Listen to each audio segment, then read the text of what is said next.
Hello বন্ধুরা, কেমন আছেন সবাই? শেয়ার ট্যাবস যা আমাদের প্রায় সবার মোবাইলেই আছে, কিন্তু আপনি কি জানেন শেয়ার ব্যবহারের ফলে আপনার মোবাইলের গোপন সব তথ্য ফাঁস হতে পারে।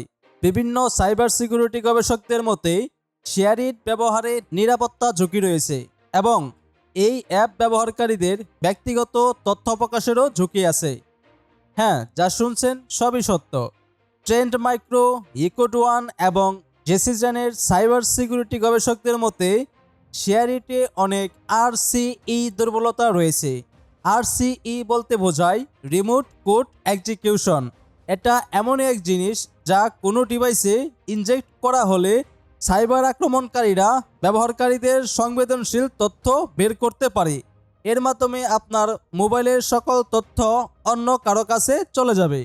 এজন্য শেয়ার অ্যাপসকে অনেকবারই সমালোচনার মুখে পড়তে হয়েছে, আবার অনেক দেশে শেয়ার অ্যাপকে ব্যানও করা হয়েছে। উদাহরণস্বরূপ, ভারত সরকার 2020 সালে জাতীয় নিরাপত্তা এবং ডাটা গোপনীয়তা নিয়ে উদ্বেগের কারণে শেয়ার অ্যাপসকে ইন্ডিয়াতে ব্যান করে দিয়েছিল। কি ফাইল শেয়ারিং এক মোবাইল থেকে আরেক মোবাইলে ভিডিও, গান, এমনকি সিনেমা শেয়ার করার জন্য কিন্তু খুব জনপ্রিয় এই অ্যাপ শেয়ারিটও নিষিদ্ধ করা হলো। আরেকটি প্রতিবেদনে জানা গেছে বর্তমানে মানুষ শেয়ারিট ছেড়ে দিয়ে অন্যান্য ফাইল শেয়ারিং অ্যাপস যেমন নিয়ারবাই শেয়ারে বেশি আগ্রহ প্রকাশ করছে। এছাড়া একটি ফাইল শেয়ারিং প্ল্যাটফর্ম হওয়া সত্ত্বেও শেয়ারিটে প্রায় সব ধরনের পারমিশন চেয়ে থাকে। এসব পারমিশন অ্যালাউ করার মাধ্যমে শেয়ারিট আপনার ফোনের সকল অ্যাক্সেস পেয়ে যায়, যার মাধ্যমে শেয়ারিট যে কোনো কিছু করতে পারে আপনাকে না জানিয়েই। বিশ্বব্যাপী অন্যতম জনপ্রিয় file sharing application SHAREit. SHAREit ব্লুটুথের থেকে প্রায় 200 গুণ তাড়াতাড়ি ফাইল শেয়ার করতে পারে। এছাড়া অফলাইন শেয়ারিং প্ল্যাটফর্ম এবং ক্রস প্ল্যাটফর্ম শেয়ারিংয়ে বিশ্বের অন্যতম সেরা মাধ্যম শেয়ারিট।